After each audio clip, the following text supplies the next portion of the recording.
Hello students, आज class में आप सभी का स्वागत है। आज की क्लास में संधारित्र और संधारित्र के सिद्धांत को विस्तार से समझेंगे। संधारित्र और संधारित्र का सिद्धांत बोर्ड एग्जाम में 3 नंबर के लिए पूछा जाता है और ये बोर्ड एग्जाम का बहुत ही महत्वपूर्ण प्रश्न है, तो आप इसको बहुत ध्यान से सुनेंगे और समझेंगे। तो सबसे पहले हम चलते हैं संधारित्र के परिभाषा की ओर।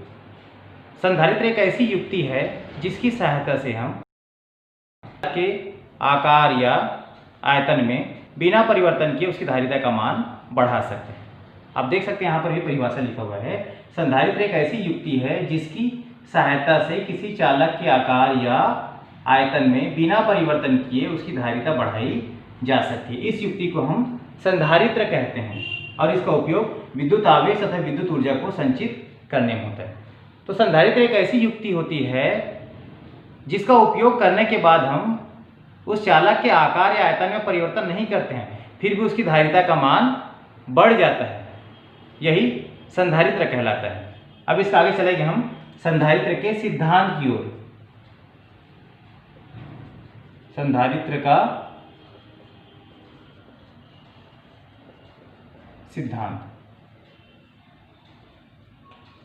संधारित्र के सिद्धांत को हम चित्र की सहायता से समझने का प्रयास करेंगे। आप जो समझाया जा रहा है उसको कॉपी में नोट कर सकते हैं, उसको अच्छे से समझ लीजिए। समझने के बाद उसको आप अच्छे से कॉपी में नोट कर लीजिए। तो आइए हम इसको चित्र की सहायता से समझते हैं संधारित्र के सिद्धांत को। इसके लिए हम एक पृथक्कृत चालक प्लेट लेंगे ए। पृथक्कृत चालक प्लेट लेते हैं यहाँ पर ए। आप देख सकते हैं यहाँ पर मैं एक चालक प्लेट ले रहा हूं ए।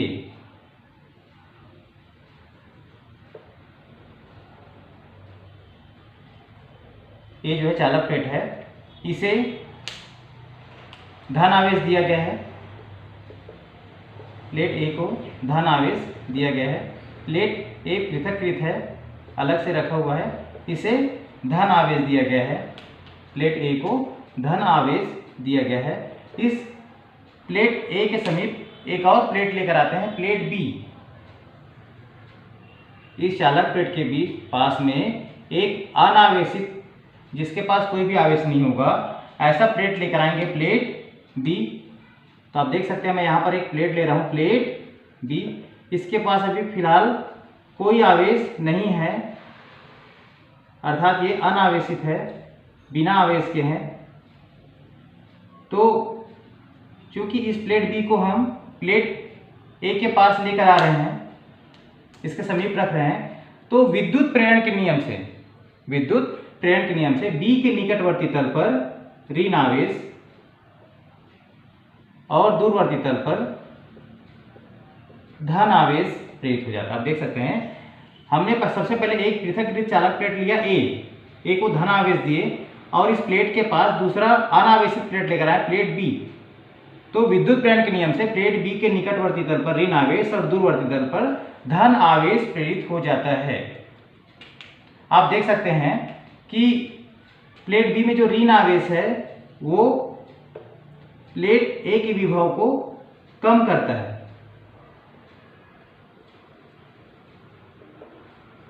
विभव बी को कम करता है। प्लेट बी में जो ऋण आवेश है वो ए के विभव को कम करता है, जबकि प्लेट बी में धन आवेश है वो विभव को बढ़ाता है।